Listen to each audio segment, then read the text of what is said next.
What is up? What is up? What is up, everybody? Let us fire it up. I'm going to get so owned in this game. It's time that we get to the Steam Top 50 and seeing what the latest trends are. Gary's mod. There's TF2. It's usually around somewhere. Woo! Oh, it's snakes. Does it just have really high retention? This genre is still viable. Or you just gotta shoot his butt. There was kind of a trend for a while. Like, that is just the way things work. We did it! What is up, everybody? Welcome to the Clark Tank Chums. Good to see you all again. But yeah, why don't we get things started by checking out the trailer for Automation Empire by Dog Hoggler.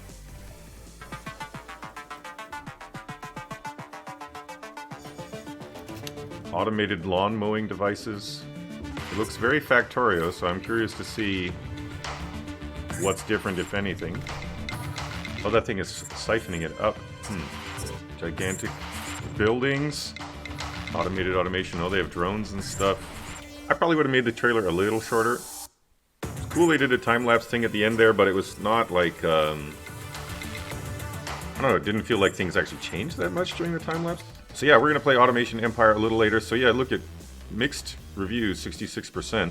Yeah, the fact that the reviews are not great, people complaining about various things, which I'm sure we'll encounter in the game, but it's still selling well, means I think that this genre is still pretty viable. So if you make a good and especially, you know, innovative or unique factory game, it doesn't look particularly innovative. It seems like Factorio on steroids with 3D graphics, maybe a few new features, we'll find out. But from that trailer, I didn't see any unique sort of hook. So yeah, if you can come up with a factory style game that has something unique about it that's going to get people excited, it could be number one for sure. But yeah, other big news that's happened recently is Google Stadia launch. Yeah, I haven't tried Stadia myself, but just from articles like this and what I've seen friends saying and other people online, seems like, you know, the launch lineup is not bad. Some people having technical difficulties, but in general, people seem less hyped about it than they were about Apple Arcade. The Apple Arcade curation, at least to me, seems more like they were trying hard to get games that were sort of popular indie games, you know, well-polished indie darlings and things like that, and they got quite a few that I was really excited to play and that I really enjoyed. Strack, you don't think Apple Arcade had any hype? In the circles that I walk in, it definitely did, and yeah, things like Mini Motorways,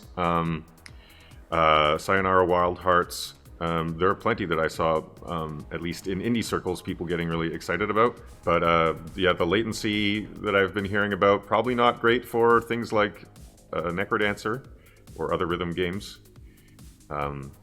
Whereas things like Sayonara Wild Hearts works just fine on Apple Arcade because it's all loaded actually onto your phone. The advantage that Stadia would have is that you could run much bigger games than your tablet could run, right?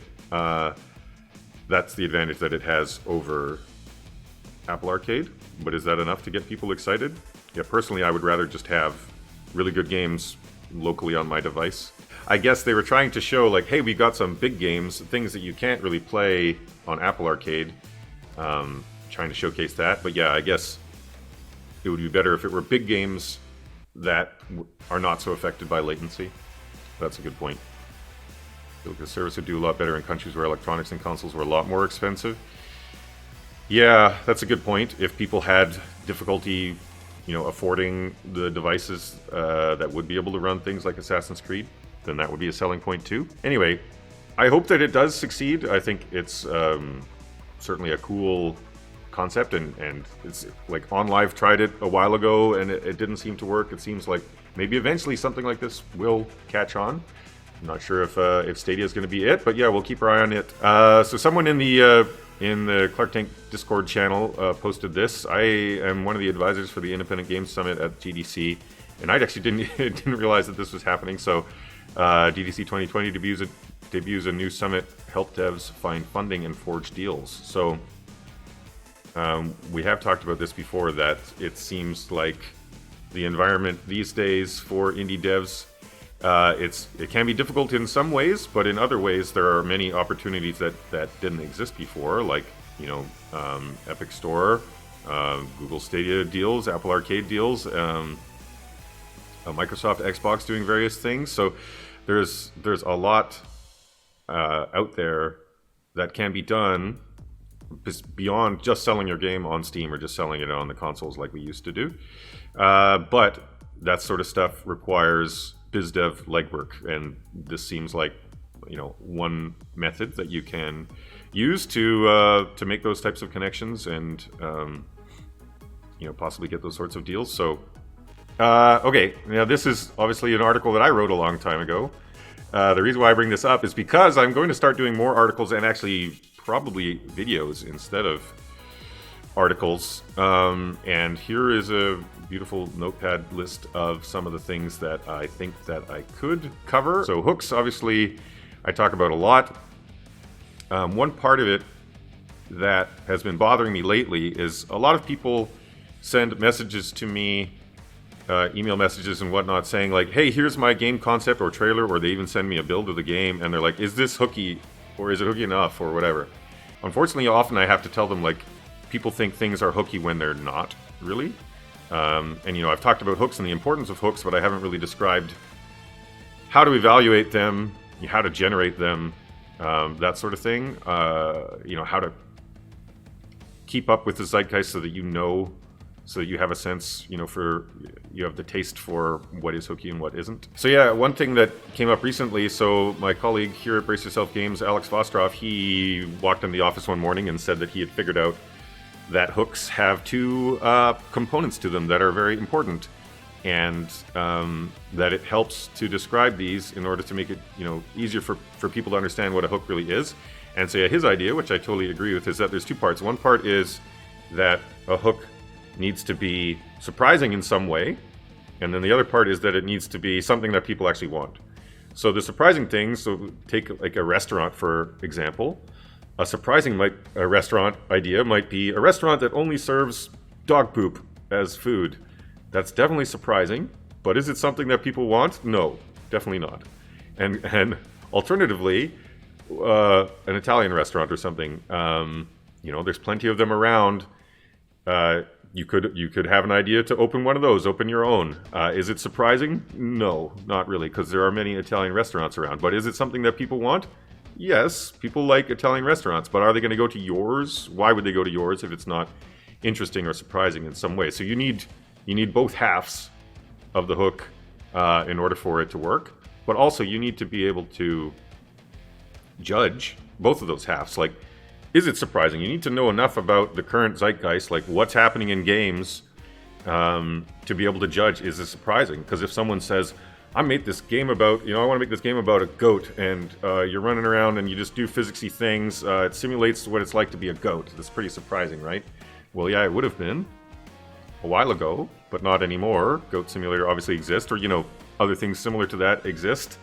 So yeah, that wouldn't be surprising. And yeah, in order to know what people want, you have to be looking at what's selling, in the last few years, and have a feel for why that is. So there's a recipe, for what is a good hook.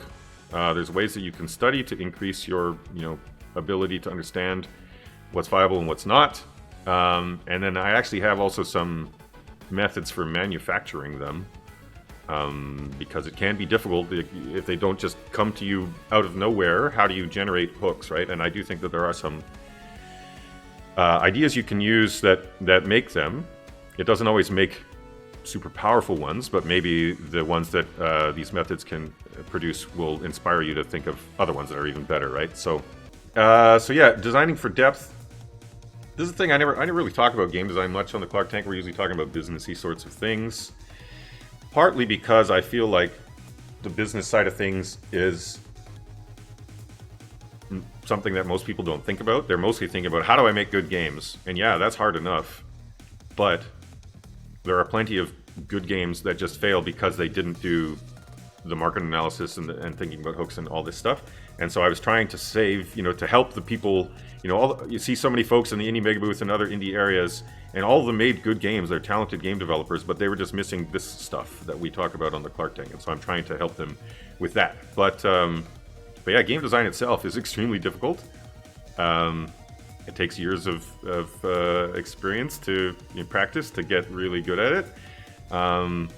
yeah, I've come up with some ways of improving the depth in games and a variety of other design things that I should probably also talk about. But yeah, this one in particular is about how you use layers to generate depth, and it's like a formulaic thing that you can do. It's not always easy, but it's clear. It has clear steps that if you do these things, and if you're creative enough to come up with the right layers, and if you're analyzing them correctly, you can just add more depth, more complexity to your game. And I think that may be useful for folks. Unrolling your Snowball. I remember when I was starting out, you go into the first GDC. I didn't know anybody. It's difficult to, especially as introverted, nerdy folks, to break into conversations and say hey and introduce yourself and stuff like that. But you need to know people if you're going to be creating game projects. You need programmers and artists and designers and sound designers and musicians and all kinds of folks to work with you, and presumably you want the best ones to work with you because your game will be better for it. But if you're just starting out, you've never made anything, you've never attended any shows, you've never met anybody online or in person, it can be difficult to convince them that hey, they should make a game with you, even if you have money. I think a lot of people think, oh, hey, I got some grant money or some government money or money from a friend or a family member investor or something like that, and I'm going to make games with it. And you can do that, but just because you have money doesn't mean that the world's top composers or artists or whatnot are going to join you. They're also in this because they love games and they want to make amazing games too. So they're looking to team up with the most talented folks, not necessarily the folks that have money. So yeah, it takes time, but your Snowball, just like a snowball in real life, as it gets bigger, it gets easier and easier to make it even more big.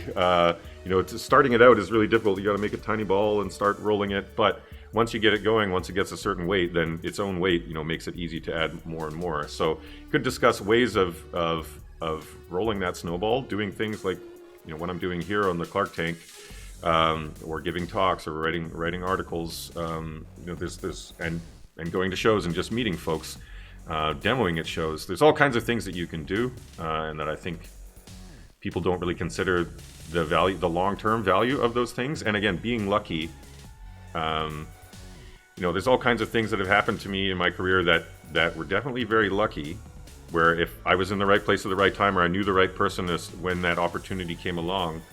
So yeah, it feels like, rolling a D20 or a D100 or something and hitting that 100. But the more people the more, the bigger your snowball is, the bigger your network is and stuff like that, the more chances you have to be lucky. So yeah, you rolled that 100 one time, but you actually been rolling hundreds and hundreds of times. So eventually you're going to get lucky. But it's not actually that much about luck if you're rolling repeatedly. So yeah, I guess these are some sort of game development adjacent things that help you in your career to be more successful. And without these things, I would have failed probably after my second game or so. So the next one is how to never forget anything. I guess it doesn't really have anything to do with game development, but it's a thing that I see people. Yeah, it can help you in your career, but also in your game development. I see people forget things all the time and then just sort of brush it off like, oh, I'll just try to remember better in the future. But like, what if your brain just doesn't remember better in the future? So instead, I have like a system that I use for remembering stuff, because actually I'm sort of naturally quite forgetful. But if you know me or have worked with me, hopefully you think that I don't actually forget stuff very often. It's because I have a system for it. I only forget things when I encounter a new situation that I didn't have a system for dealing with. Then I might forget something. But usually, otherwise, I never forget anything. And I think of this as competence. It's 100% competent. Because if you're working with someone on a team and you send them an email asking them to do something and then it just never gets done, then you're going to have to worry about, can I count on that person? I'm now going to have to remember to check on that person. That's one of the things that I do in my system is I set reminders for myself. When I ask someone else to do something, I set a reminder for myself a week later saying, did so-and-so do the thing? And if they haven't, then I set another reminder for 2 weeks after that. Did they do it now? And I'll poke them and say like, hey, did you have a chance to do this thing? But ideally, you work with folks that are just 100% reliable anyway, and then you don't even need to set reminders for yourself. So I think it's a valuable sort of life thing that can also help in game dev, but also it's just a personal thing that I think everyone should do, because I don't know, it sucks when you forget to do a thing that you told someone that you were going to do, and if there's ways of preventing that failure, then I feel like people should be doing it. And when you forget, you should think, okay, how do I prevent that from happening in the future? But most people don't. And then the last one is indie middle class. So this is, I see a lot of people these days talking about, saying Indiepocalypse types things. Saying, the medium income for indie games on Steam is declining. And that's certainly true. But is the medium income the thing that we should be paying attention to? I think it's more, there's sort of a poverty line, the profitability line. And we want to know like how many games are above it and below it. And I don't know if the percentage of the games that are above it or below it is the most important thing. It's more like absolute number, because if back in 2012 there were 1,000 indies, above the profitability line per year, and if there's still 1,000 now, but there's also 10,000 that are below, so the percentage is worse. Does that mean it's actually getting harder? So I think that those 10,000, they just weren't on Steam before. Some of them may be new contenders, joining the fray because tools like Unity and whatnot are making it easier to develop games, and because of Steam Direct, it's easier to get on Steam, so that might embolden people to try to make games. But, if you're a career indie who was succeeding back in 2012 or 2013, you want to know, are the same number, the total number of people able to succeed now, and then you size up your competition and decide, whether you can compete with those folks. So, there's a lot more to this indie middle class discussion than just that, but I feel like people just look at some raw numbers and draw conclusions rather than actually getting into the, analysis of how it actually affects indies directly. Okay, well, expect in the next few months to start seeing some videos on these topics, and hopefully they'll help. And hey, there was a pretty big thing that happened this week. Let's check out the trailer for it. They start out with the hands, but you can't see that they're disconnected, and then you can see that they're disconnected. And apparently this trailer was made by our pal Derek Liu. Congrats, Derek. It's super freaking cool. Got it. I'm with you every step of the way. Is that better? You're gonna need a gun. Don't worry, it's unloaded. It's unloaded now. Good old Valve writing. Good humor. Stop it now. So this part, grabbing the shells and putting them in the gun, it looks super seamless, but like, is it not snapping? Do you actually have to be like really accurate, or is it gonna snap? Oh God. They've got Dad. They're gonna find out what he knows, and then... Do you actually literally have to put your hands up, or they shoot you if you I don't? never told you. I couldn't. I'm so sorry, baby. You will not save him. Is there a gravity gun? Stands alone cannot predict his fate. Is there a gravity gun? Yeah, there's a lot going on in this trailer. Clutter shelf, yes. Yeah, it's true, Chris. It's funny. The gravity gloves, yes. So yeah, it's not really pertinent, I suppose, to indies, but it was pretty big news, and huge for VR fans. Like, maybe this will get people to adopt VR more and buy more VR headsets and stuff like that. I like VR myself, but just don't play it that often because it feels more cumbersome, and also there aren't too many experiences that feel sort of singular and unique to me. Like Beat Saber is freaking amazing. And it's a thing that you can only really do in VR, so yeah, curious to see what they do with the new Half-Life game, how much of it is stuff that's like only really possible in VR. Half-Life series have consistently been innovating and pushing the genre forward. Yeah, very curious to see what they do.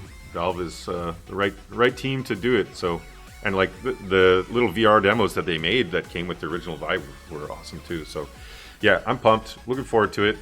And yeah, another Steam thing. Steam is nudging players to update early reviews. This happened like just after our last Clark Tank, I think.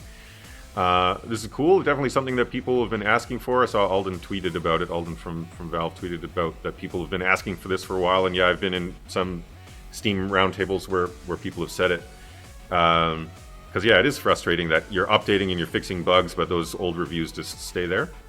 But yeah, I wonder if this will have any effect on. I guess if it's only, I was going to say if it was going to have any effect on the Boxlighter number estimations and stuff that we do. But I guess if it's only ever nudging you to update a review that after you've already made one, then it's not actually going to inflate review counts. It's just going to maybe flip them from negative to positive. And I wonder is it going to remind them if they've made a positive review that they might want to change it to negative? That would be balanced. I don't know if they want to do that, but I don't think that's what devs really want. So yeah, that's cool. And again, more evidence that Valve actually listens to the stuff that we're saying to them. A lot of people give them grief, but in my opinion, they're more responsive than any other platform holder to dev feedback. So keep giving them the feedback because they actually listen to some of it. So yeah, there's a couple cool articles, one of which is by Chris. We'll get to that one next, to Chris who's in the chat. But yeah, this one is by Danny Weinbaum. So yeah, Danny's article here, he starts out by talking about, for people who don't know, there's ways of estimating how much money a game has made over time by looking at reviews and things like that. And he uses this later to create a spreadsheet that estimates, like how well have all of the games on Steam in various tags, how have they done? And yeah, we'll take a look at a spreadsheet in a second. But first, he has a few other things that he covers. Is the game business getting harder? And if you look at, how many Steam games are grossing more than 200K, and what's the median revenue and stuff? And obviously, it's going down since the peak in 2013. But then when he removes games that have fewer than 10 reviews, it looks less bleak for sure. And also there is, there's an uptick lately. So there was definitely a glut with Greenlight and then Steam Direct hitting. A lot more games coming out. And of course, that's going to affect the percentage, because this is a percentage, not total number of games over 200K. And I got to imagine the total number of games that are generating more than 200K is going up. So yeah, useful analysis there. Hopefully, making it clear to folks that that think that Indiepocalypse is upon us. That maybe it's not as bad as it might appear at first. Kind of weird the uptick since the big indies get swooped up by Epic. Yeah, that's true, Strack. But well, as we're going to see a little later when we look at Harbor's chart, just the total number of games is lower now. So it's possible that is kind of resulting in the uptick. That the smaller games, or the pent-up demand, people putting like older games onto Steam, maybe that's over now, and the folks that are still launching games on Steam are the more career indies who are launching higher quality games. So anyway, there's a lot of possible reasons. So yeah, the main thrust of this article by Danny is revenue by tag. But yeah, what Danny did here is he tried to figure out on a per tag basis, and you can do it all time or since 2017, which might make more sense, so you're not looking at genre information which could be out of date. It's looking at a tag and trying to show you what percentage of the games that have that tag are generating income within various income bands, and then also the total count. So if you're looking at a thing with a count of 10, I think he made the cutoff 10, so things less than 10 are not even showing up in here. It's a little bit noisy, and you might want to be less confident in the data, but with something like open world with 600, then this data is more reliable. And you want to think, if I'm going to make a game that would have this tag, open world, what are the chances that I will be in a bracket where I would actually be profitable? And usually that would be in one of these two brackets, the 500K, the hundreds of thousands into the millions. And you can see, like, if you wanted to make an open world game, and if there were 600 and none of them made $1 million, then you should be concerned. And you also want to see, what percentage of them do poorly. So yeah, Danny talks about it in his article. Like, you want as much as possible for everything to be skewed in this direction, to the right side of the screen, because you want the games to be more likely to make lots of money and not too likely to be in the $0 to $5,000 bracket. So yeah, it's pretty cool. If you look at things like city builders, there's plenty that make, you know, in the millions. Obviously, open world and stuff, and there are many city builders. So, you know, it shows that it is viable. But yeah, there still is a large percentage that don't do well. So yeah, we all make Batman games now. That's what this seems to indicate, that there weren't many Batman games, but they all do really well. Which is true, because if you can get the Batman license, they're not going to give it to just anyone. You know, it's more likely to succeed. Junk tank. But yeah, a pretty useful thing. So just another thing that you should consider when choosing your genre. Take a look at this chart and confirm, like, have there been any games that have done well enough that you're, with your estimated budget, that you would be profitable? And you want to take a look at, like, how many of the games in that genre fail to make, you know, even $5,000. Then you might want to be a little bit more concerned. Where's the masterpiece tag? Yeah. You've seen games tag both single and multiplayer, for sure. Well, I do think that Danny mentions in his article that there are some tags like indie that are just so vague as to not be useful for you. It's like, yeah, I'm making an indie game, but is that the thing that's special about your game? So I think it's more, think about the genre itself, the genre tags, and you probably want to ignore things like cartoon. I suppose, you know, if all cartoon games failed, then you would want to pay attention to that if you were planning to make a cartoon game, or colorful games. You know, is there dark? Because comparing dark to colorful, I bet dark will do better. Dark comedy, dark fantasy, just dark. Yeah, see, dark is better than colorful, which is as we would expect. So, yeah, anyway. Thanks so much to Danny for putting this together. He also talks about review score. Does it matter? And we talked about this before, and Valve saying explicitly that review score doesn't factor into their algorithm, I think, unless it's like negative, like mixed, or I think worse than mixed, just like actually negative. And you can see that, yeah, there is an effect, but I think it, you know, I don't think that Valve is lying that the algorithm isn't doing it, but it's just psychological. If people are seeing a game with really high review scores, it's going to affect them. They're going to be more likely to take the plunge than they will if it's a game that has mixed scores. But yeah, Danny even mentions in this article, like, what's going on here?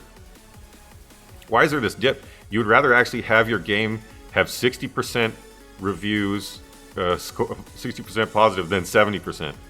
Actually, even more than 80%. 60% is slightly higher. Why? What is going on here? It's bizarre. I think it's probably not the psychological effect of, you know, people actually want worse rated games, but there could just be a glut of games that are good. Like there's plenty of them, you know, big open world games and stuff that people are grumpy about various things, but they still buy them. So maybe those games are skewing the numbers here. But anyway, interesting. But obviously the trend is upward, so review scores matter, and that's part of the reason why, yeah, brace yourself, we do respond to negative reviews, and, you know, try to, if people are saying, yeah, I'm having a problem with this, or I don't understand that, you can explain it to them, and often they will change their score. Not always, but sometimes they will, and, you know, that's going to give you a little bit of extra juice here in terms of sales results. So do we always respond to negative reviews? Yes.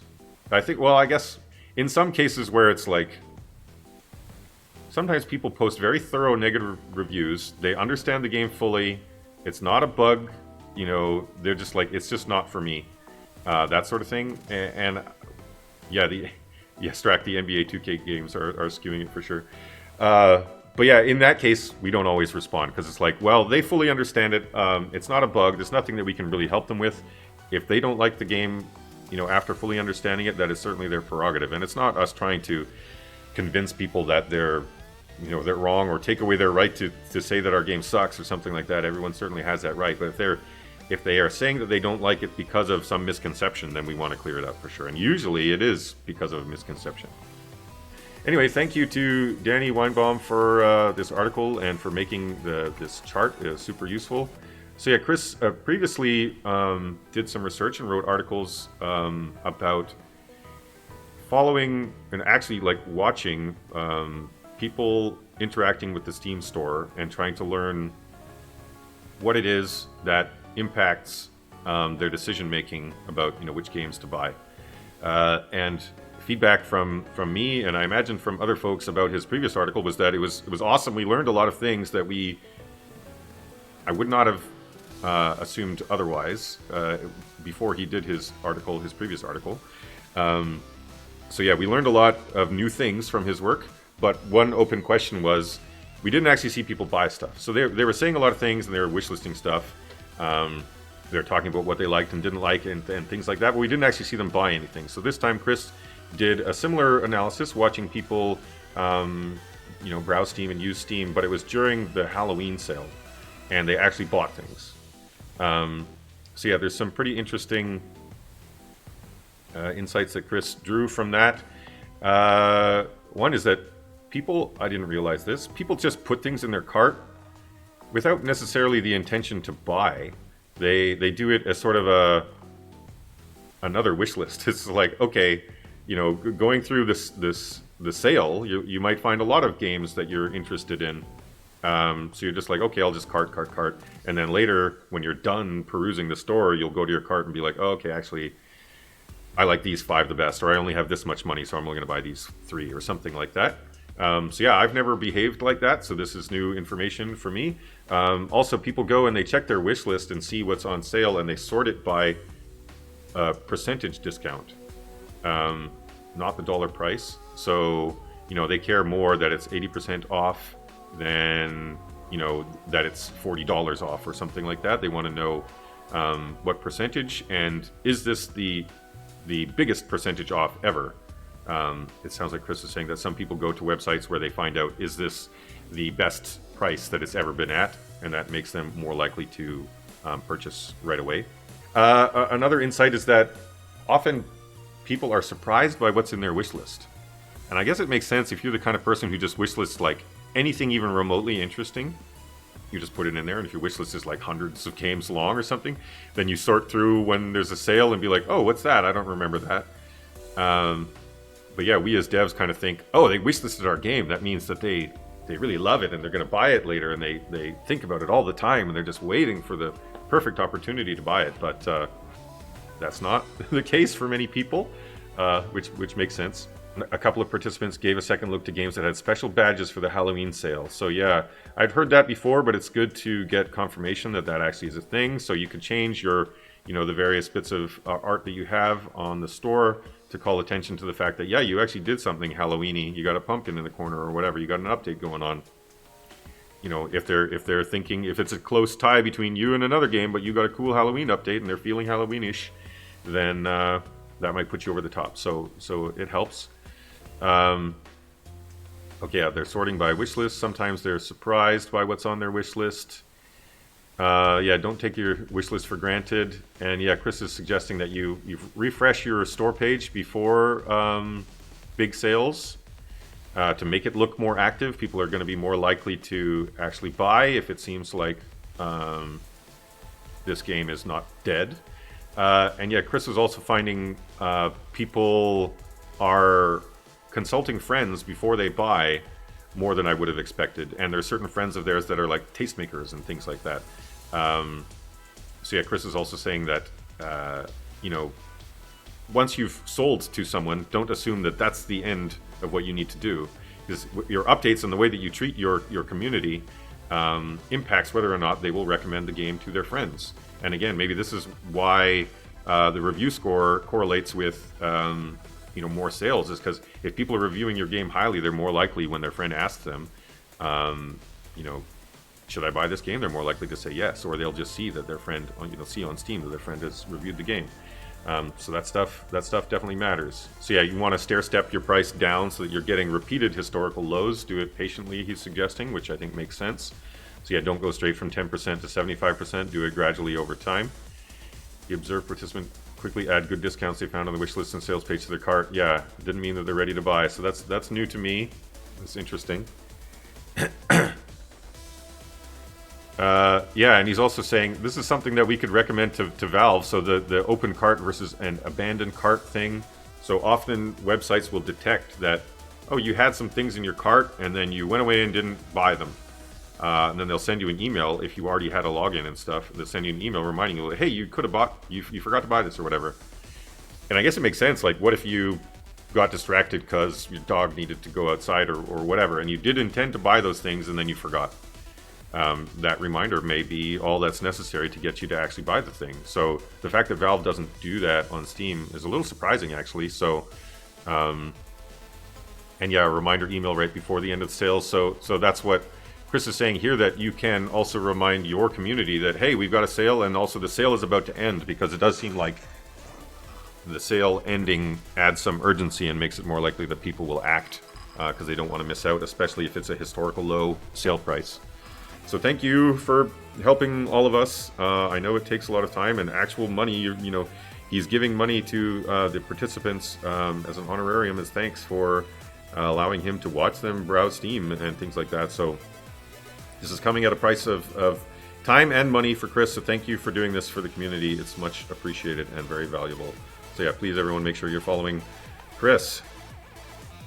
So yeah, another little bit of news, something that happened recently, is Steam Spy now shows followers over time, which is interesting. Yeah, I've been saying for ages that I would love it if we had a tool that showed follows historically, and then also review count historically, so that we could tell, all right, just before launch, how many follows did they have? And then was their launch strong, as we would hope?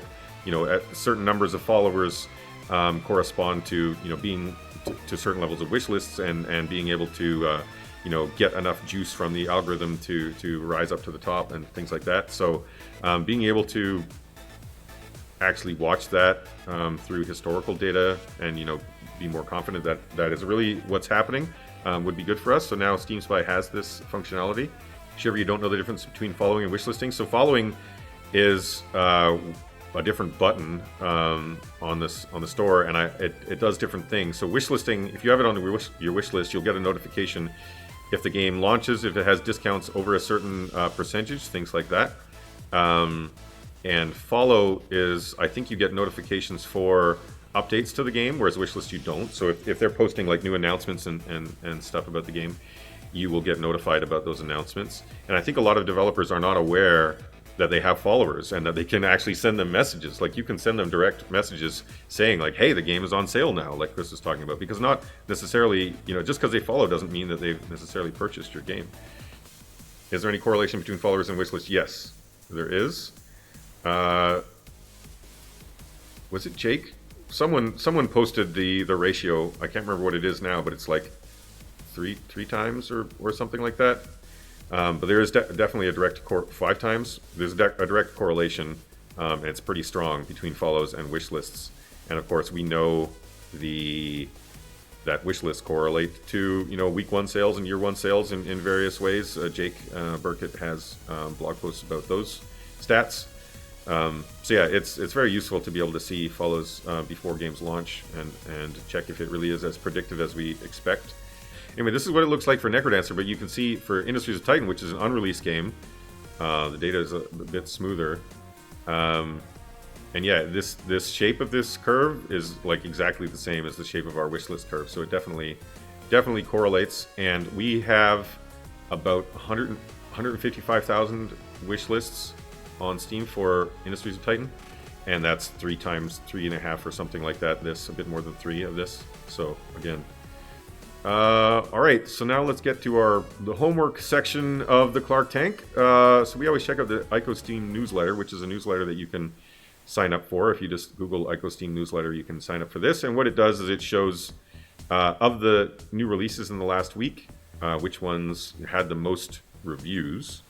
So Age of Empires 2, this is a remake. Now, man, it's only been out for a week. And it's a remake of a pretty dang old game 20 years ago, and it's got this many reviews. Like, that is a lot. So if you have a game that's 20 years old that was a massive hit, remake it and you'll make, you know, probably more millions, a few more $1 million. But yeah, I wonder how much work goes into remaking something like this. They did, you know, a lot. Legend of Bumbo. So yeah, this is by Edmund McMillan, the creator of Binding of Isaac. So This one's not too surprising either. Pretty much everything that he makes these days sells reasonably well. Although there was a bit of review bombing going on because people were unhappy about the quality of it. But actually, it looks like it's gone up since I last checked. So I wonder if they've been making updates and stuff like that. So what's Critica? Glowing eyes guys. They're popular. Big swords. What did that orc ever do to you? Oh, the orc is back. For more counting. The orc isn't even doing anything. Okay, I did not really understand the game from that. Okay, it's free to play. So, it's got decent reviews. But yeah, that poor orc. I felt bad for him. Yeah, tracks. I don't even know what this is. Player created worlds. Okey-doke. The ultimate toy box. Yeah, this is cool. So is it just purely a toy? Or is there actual, like, goals? Huh. Okay, so it's not as successful as it seems, but a review from 2017. Okay, definitely was early access then. Because yeah, it seems like, you know, obviously automation and things like that, people love those types of games, but this doesn't seem quite like it's that, and it's more like a toy. So I would have been surprised to see, a bit surprised to see it do this well, after only launching a week ago. Alright, let's move on to the Steam Top 50 and see what is going on. So, CSGO, usually around the top, not too surprising. PUBG likewise. Jedi Fallen Order, I'm surprised that it didn't bump these two off. A lot of people talking about it, saying how much they like it. Football Manager just came out a few days ago, so yeah, we would expect to see it near the top. Halo Master Chief Collection, so yeah, this has been in the top wishlist charts for quite a while, and now I guess it's on for pre-orders. It must be. Rainbow Six Siege is here because it's on sale. BattleTech on sale, but I saw something about BattleTech on Twitter. Did they have an update or something? There's a reminder that Destiny 2 is free. Is it just like free weekend or something going on right now? Age of Empires 2, so this is what we just saw. So yeah, Planet Zoo came out since our last Clark Tank, and I think it was in the charts as pre-orders even before that, right? I heard there were some people saying it had technical issues and tutorial difficulties. Oh, so Half-Life Alyx. So even though it's a pre-order for March, VR-only game, it's 11 in the charts, which is pretty cool. New BattleTech update? Okay, yeah, it makes sense. Alright, Warhammer. Huh. Why is this here? Was it recently on sale or updated or something? It shouldn't be here.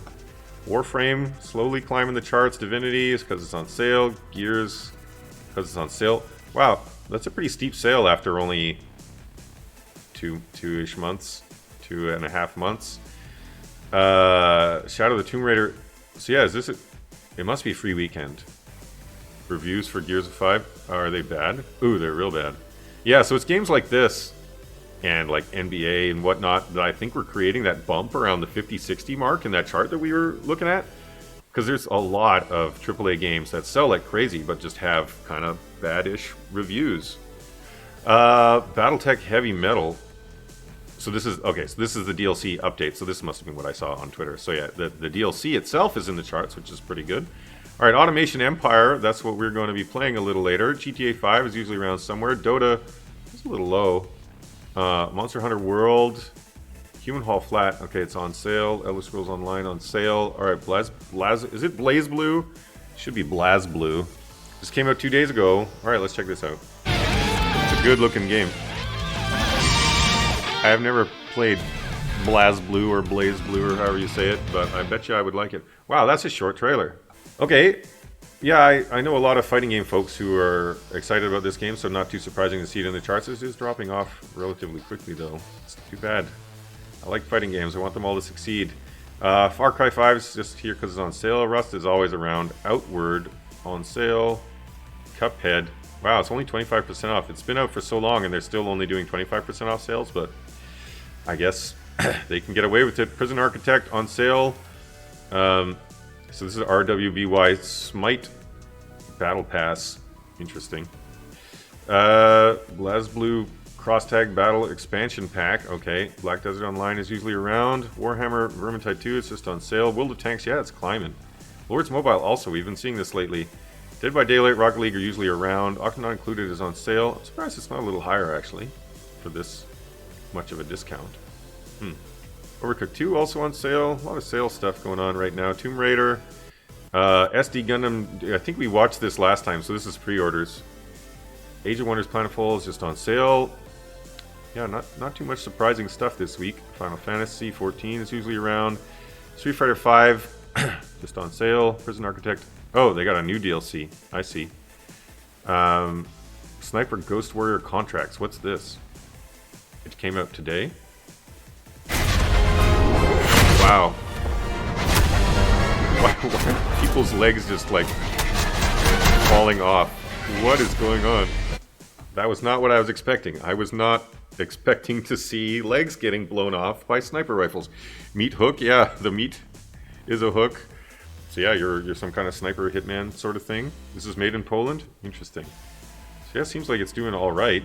The production values seemed reasonably high.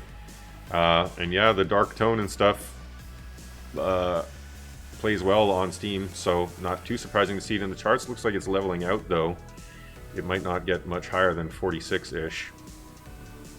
But yeah, it just came out today. Path of Exile is usually around. Destiny 2, this is a DLC for it. So, but yeah, Lost Ember just came out today. And the developers at Moon Eye are super cool folks. This game was kickstarted a long time ago, and I believe we talked about it on the Clark Tank.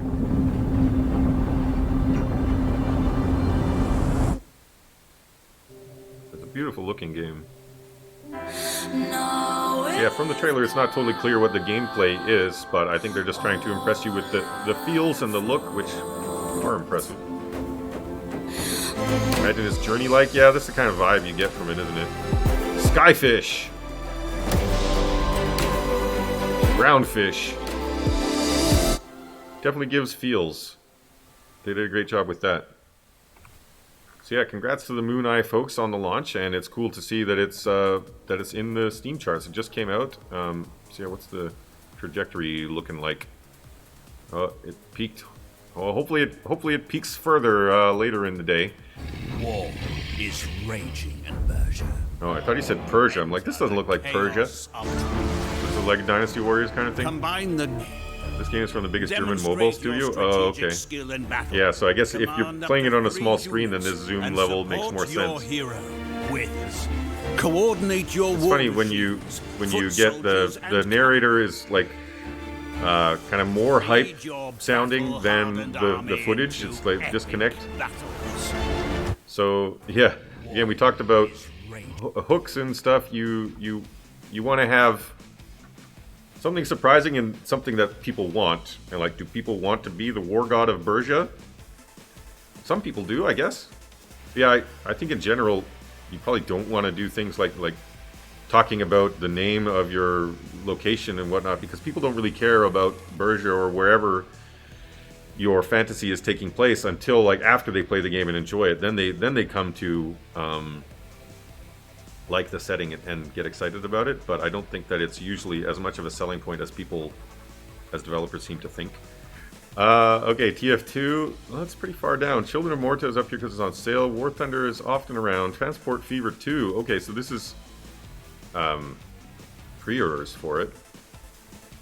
Let's see what's going on in the sequel to Transport Fever. Vehicles.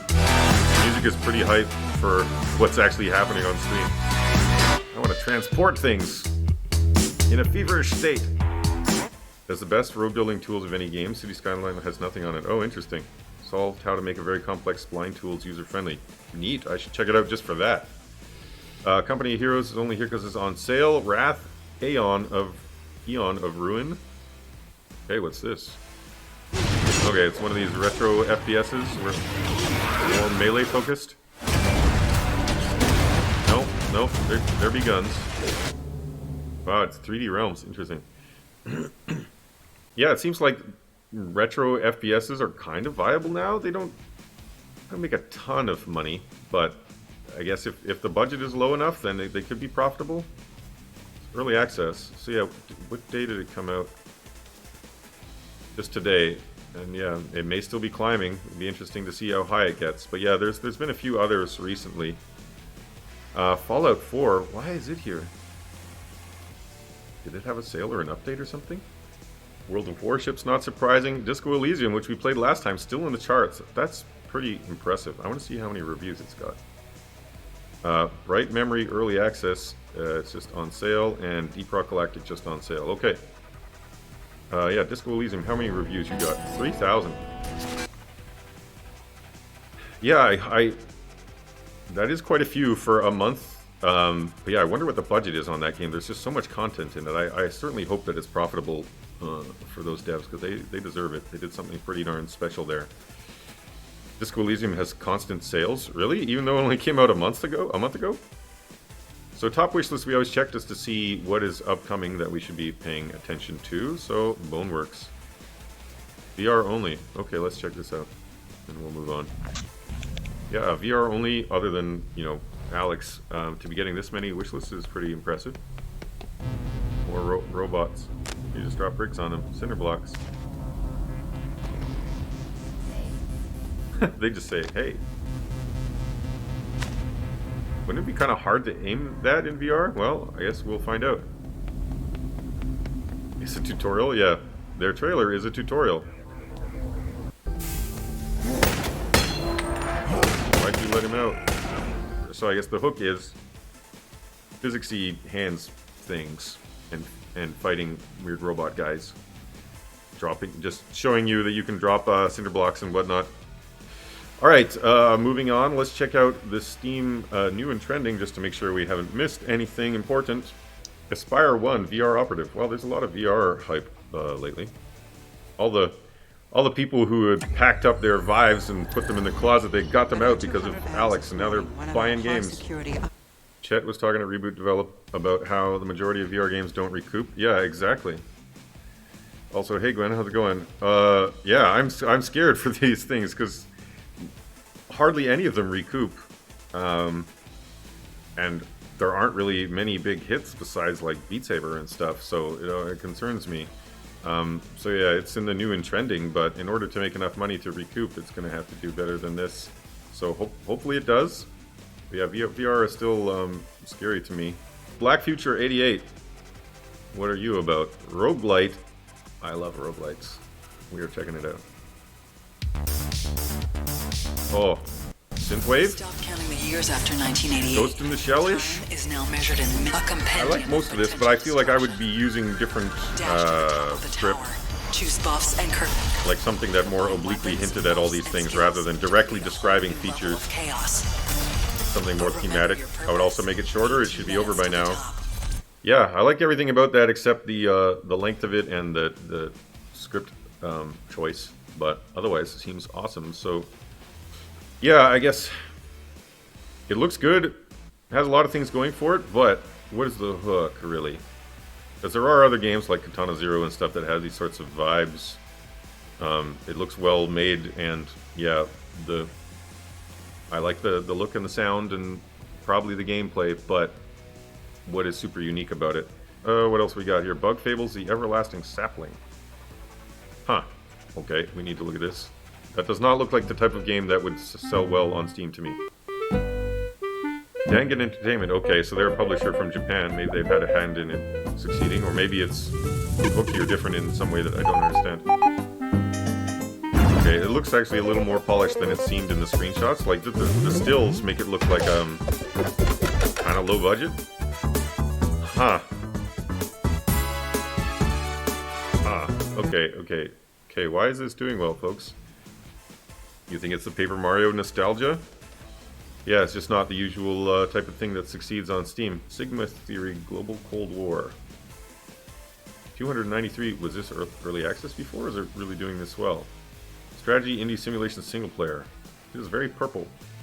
Let's see. Oh, Synthwave. Stop doing the Synthwave thing to me. I'm weak. I'm weak against Synthwave. It was early access. Okay, so yeah, in the last little while it's done 25 reviews, which is not bad. Give me slight invisible ink vibes. I guess it makes sense. First you infiltrate, then you exfiltrate. Okay, well, yeah, I do think that strategy games can succeed, you know, to some extent. Not going to be huge hits and stuff, and that's about what's going on here. Pretty cool vibe. I probably would like that game. Farmer's Dynasty. Yeah, farming games, they're viable. Full release. Okay, so this was early access before as well. Let's check it out. So it's a farming simulator with dating around the stuff. corner, and I can't wait to discover it all. Weird. Yeah, like 3D Stardew Valley, where you actually have relationships and stuff with people. Interesting. Yeah, definitely seems like a hard work simulator to me. It's not up my alley, but can't wait to date a tractor. Would you date the tiny tractor?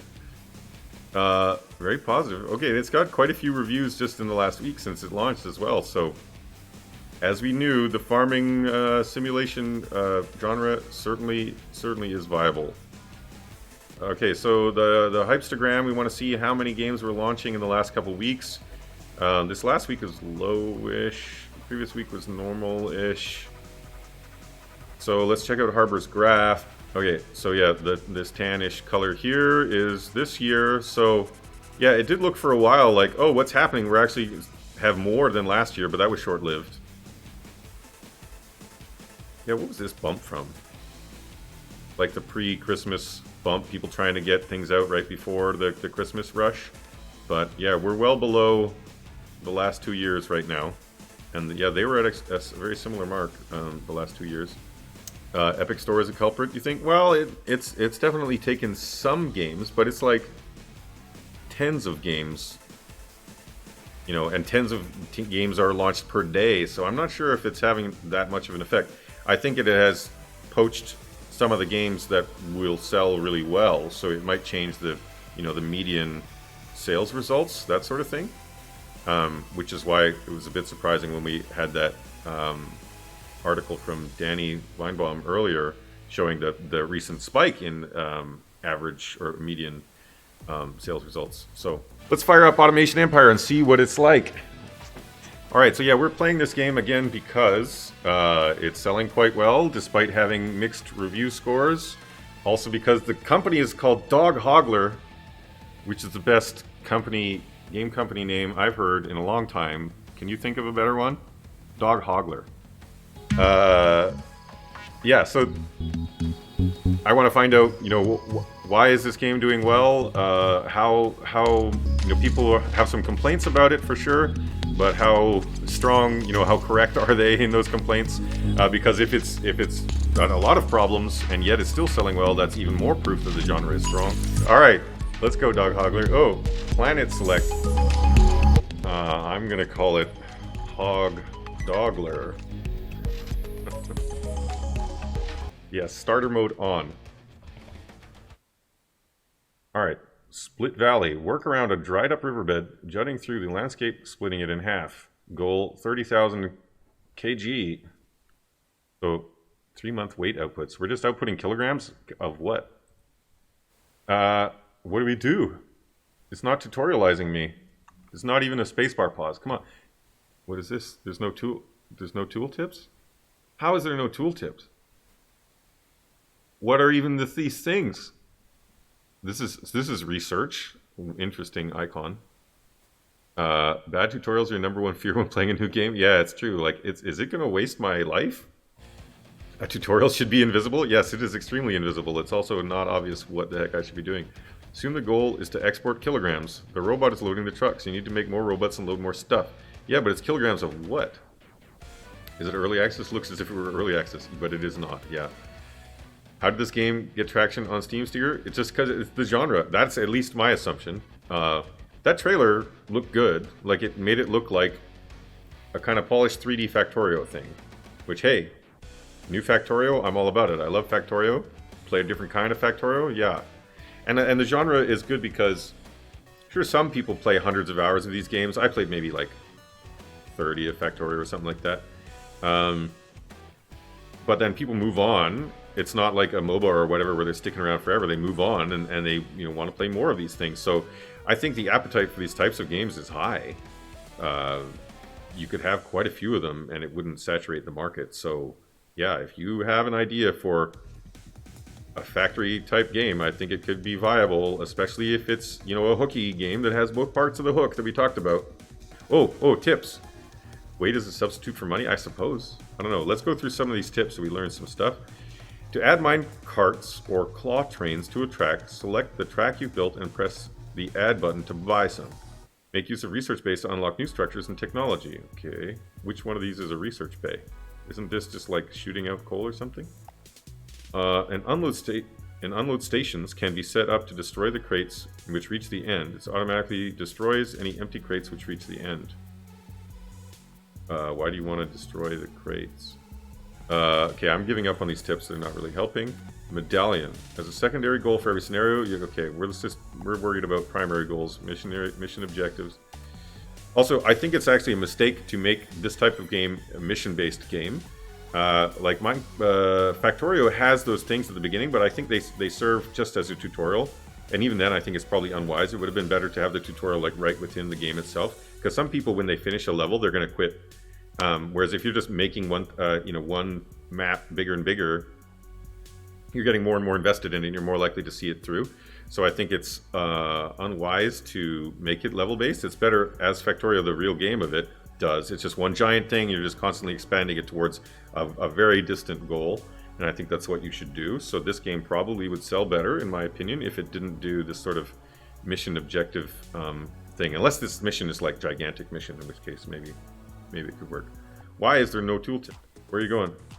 Is this truck just going to go? Yeah, it's going to go. Is another truck coming? What's this guy doing? What are they doing now? Are they just waiting for another truck? Oh yeah, a truck came out of this tunnel. It's a magic truck tunnel. It just produces trucks. Research bay. We want that. Look, I'm hitting R to rotate it.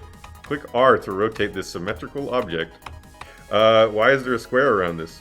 What contents? What does claim mean? You gotta claim the research? Are our drones gonna put stuff in here? Do we have to connect it to something? How do we get more trucks? Oh, we just got plus some monies from our truck delivery, I suppose. So is all that we can do is optimize this truck stuff? Here, trucky. Oh, a truck! Yay! That looks like a connector slot. No? Did it connect it? Nope. Why does it not have a mouse over on this? Man. There's some quality of life stuff that would just not be hard to add. It would be pretty easy. Why can we not speed up time? Why? Yeah, I'm beginning to see why there were some complaints about this game. It has promise for sure, but come on, drones. 2 months or less of quality of life improvements, and this could be improved 500%. Yeah, I agree. It seems like a decent game. It does seem a bit lacking in some of the strategic choices that Factorio provides in terms of how to plan your production lines and things like that. It's weird that the technologies that they give you early on are things like drones, which are kind of advanced, but the things just like connecting stuff is not. Okay, all right. I think we get the point. Automation Empire. Yeah, so I can understand the mixed review scores. Now that I know what's going on, I understand it better, and I think I would be able to start having fun with it. And I do like this kind of gameplay, and yeah, I do think that it's fun. It's just, yeah, slightly confusing and unintuitive how a lot of it works. But once you get past that, what is there is actually decent. Although, again, I probably wouldn't do that kind of level structure and a number of other things differently. But anyway, it's a fun game in general, and it shows that this genre is viable. So it's another data point for us. We're always trying to keep track of which genres can sell well on Steam and which ones can't, and this is one that can still make tens of millions like Factorio, in my opinion. So this game probably going to make at least $1 million based on the strength of its launch, at least probably a few million, despite these rough edges. So yeah, if you have a good idea for a Factorio style game, it's a viable genre. It's good to know. All right, I think that is going to wrap things up for this Clark Tank. Thank you all so much for hanging out with me, and we will see you next time.